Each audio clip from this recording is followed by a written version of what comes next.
మీరు ఇక్కడ ఈ చిల్లర మాటలన్నీ కూడా ఏదో చిన్న చిన్న వేదికలను పెట్టుకొని చిల్లర మాటలు మాట్లాడడం మంచిది కాదు. ఎమ్మెల్యే గారు, మేము ఒకటే కోరుతున్నాం, మిమ్మల్ని ఎమ్మెల్యే చేసింది, ఇక్కడ ప్రజలు ఓట్లేసి ఎమ్మెల్యే చేసింది మీ గళాన్ని అసెంబ్లీలో వినిపించడానికి. మీ ప్రధానమైనటువంటి కర్తవ్యం, ఆ కర్తవ్యాన్ని విడమరచి ఆ కర్తవ్యం కాకుండా మిగతా మాటలన్నీ మాట్లాడితే దానికి విలువ ఉండదు.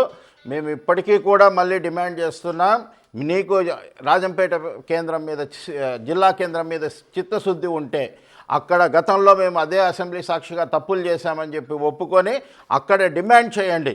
మేము రాజంపేట జిల్లా కేంద్రానికి కట్టుబడి ఉన్నాం, మీరు చెయ్యండి అని చెప్పి అక్కడ మీకు డిమాండ్ చేయండి. అసెంబ్లీకి వెళ్ళండి, అక్కడ కూడా కోరితే కనుక అప్పుడు మేము మీ చిత్తశుద్ధిని రాజంపేట ప్రజలు అప్పటికి కూడా క్షమిస్తారో లేదో తెలియదు, అంత ఘోరమైన తప్పులు చేశారు. కాబట్టి తప్పులు దిద్దుకునే భాగంగా మీరు మొదట అసెంబ్లీలోకి వెళ్ళి అసెంబ్లీలో రాజంపేటను జిల్లా కేంద్రం చేయమని మాట్లాడమని మేము డిమాండ్ చేస్తున్నాం.